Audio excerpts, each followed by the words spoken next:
Some betrayals hit you like a freight train. Others creep up slowly like poison in your bloodstream. Mine was the second kind. And maybe that's what made it worse.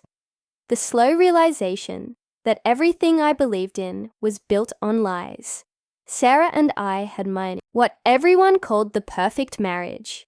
7 years together, 4 years married.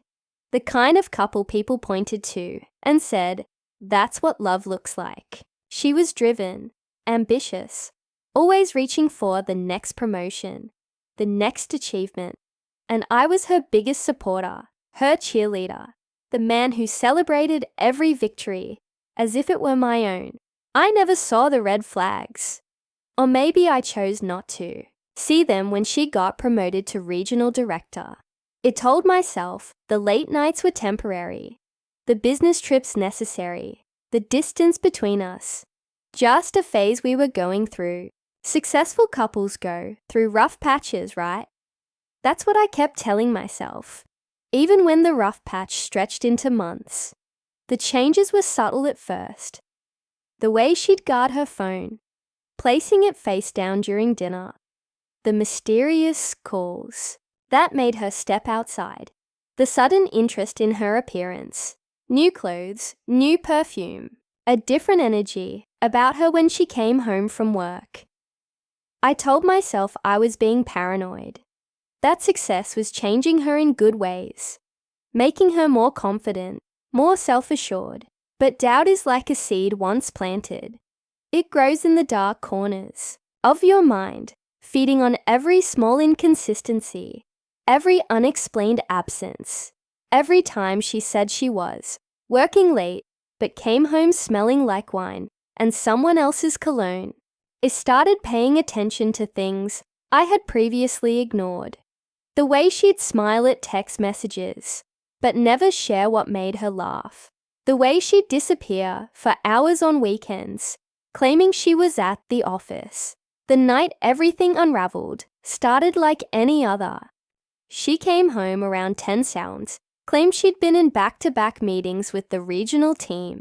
I heated up her dinner while she showered, and as I set the plate on the counter, her phone buzzed with a notification. Normally, I wouldn't have looked, but something about the way she'd been acting made me glance at the screen. It was a text from Marcus, her direct supervisor. Thanks for tonight. Can't wait for next week. My stomach dropped. Not because of the words themselves, but because of what they implied, combined with everything else.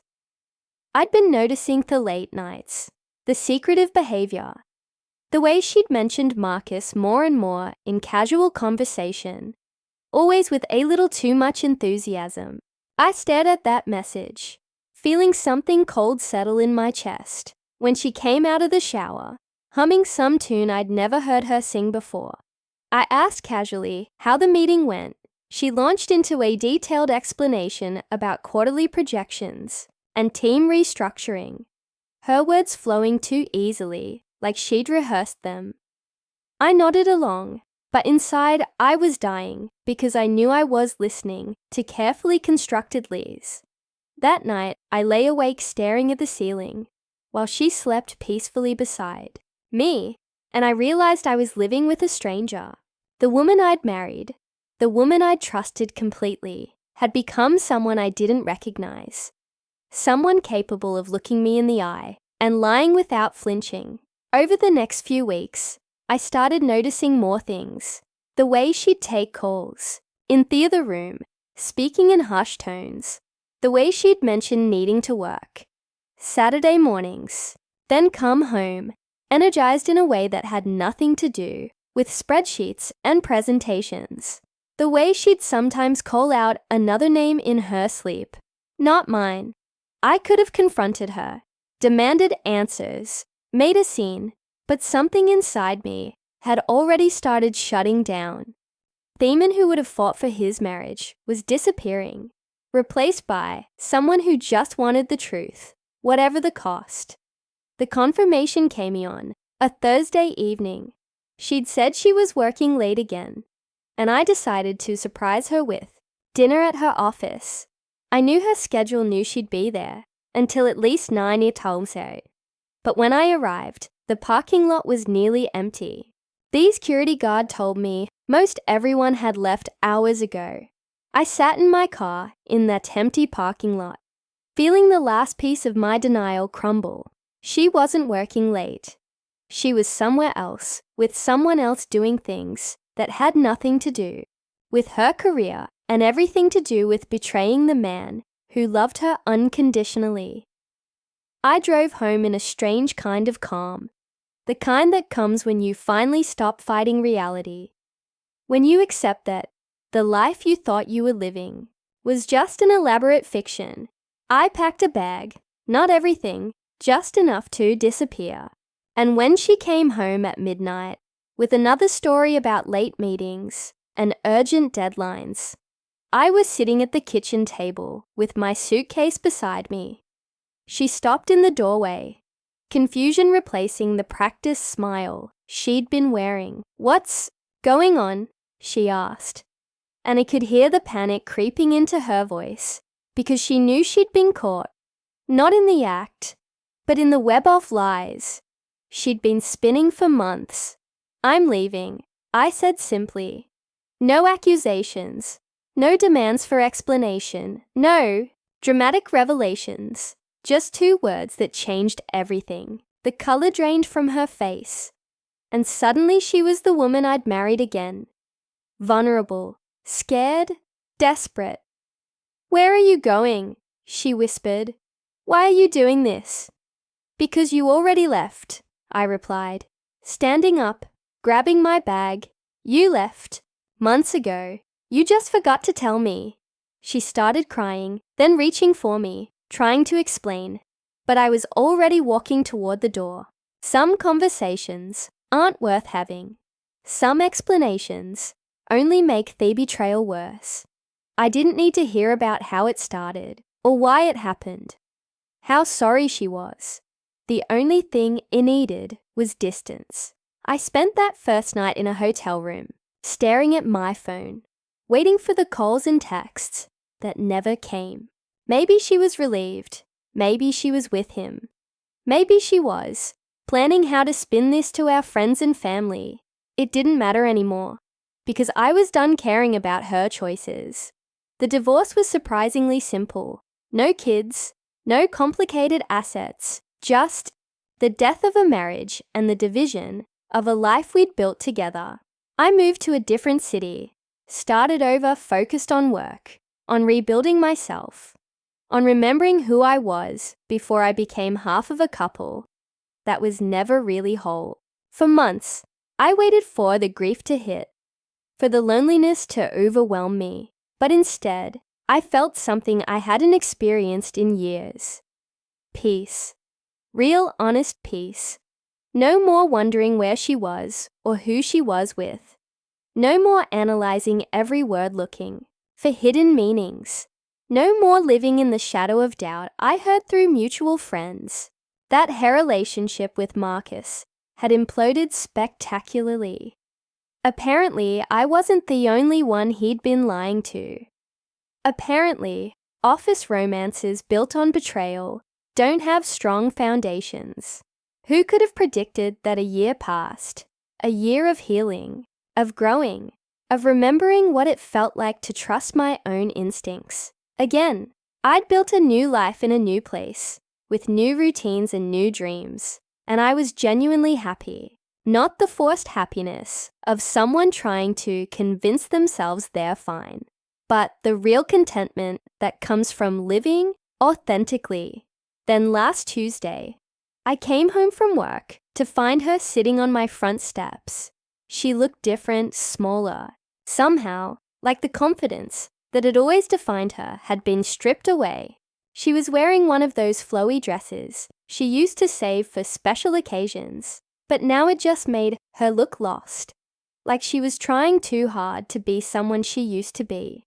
"I found you," she said, standing up, her voice barely above a whisper. I could see she'd been crying. Her makeup was smudged and her hands were shaking. I stood there looking at this woman who'd once been everything to me, feeling absolutely nothing. No anger, no sadness, no longing, just a mild curiosity about what had brought her to me doorstep. I made a mistake, she continued the words, tumblings, out in Eresh. I know I hurt you. I know it destroyed everything. But I need you to know that I never stopped loving you.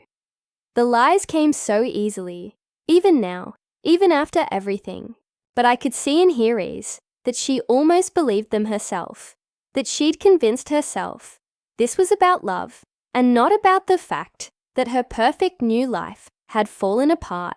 I listened without interrupting as she told me about her regrets, about how she'd realized what she'd lost, about how she'd spent months trying to find me because she needed to make things right. It was a performance, really, a carefully crafted monologue, designed to elicit sympathy, to open a door that had been permanently closed. When she finished talking, the silence stretched between us, heavy with unspoken truths. Finally, I spoke, my voice calm and steady. Sarah, you didn't come here because you love me. You came here because you're alone and you remembered a time when you weren't. She started to protest, but I held up my hand, stopping her. You made your choice a year ago when you decided I wasn't enough. You made it every time you lied to my face, every time you chose him over me, every time you came home, pretending to be the woman I married. Her face crumpled, and for a moment, I almost felt sorry for her, almost remembered the woman I'd fallen in love with all those years ago. But then I remembered the months of deception, the careful lies, the way she'd made me doubt my own sanity, and the sympathy faded. I'm not angry anymore, I told her, and that was true. The anger had burned out long ago, replaced by something much more final than rage, indifference. She looked at me with desperate eyes, searching for some crack in my resolve, some sign that the man she'd married was still in there, somewhere willing to forgive, willing to try again. But that man had died the night I packed my bag and walked away. I hope you find what you're looking for, I said, stepping past her toward my front door.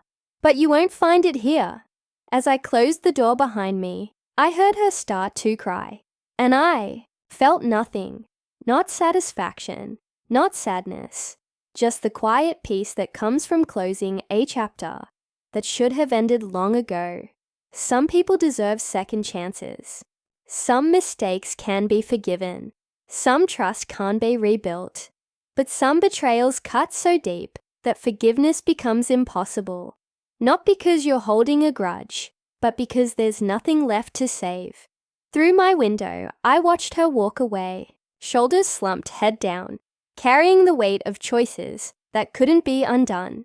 And I realized something that surprised me. I didn't add her. I didn't love her either. She was just someone I used to know, someone who taught me an important lesson about the difference between loving someone and loving the idea of them. The next morning, I woke up feeling lighter than I had in years. Not because she'd come and gone, but because I'd faced the test and passed. I'd looked my past in the eye and chosen my future, and that future didn't include making room for people who'd already shown me exactly who they were. Some stories don't have happy endings. They just have honest stones, and sometimes that's enough.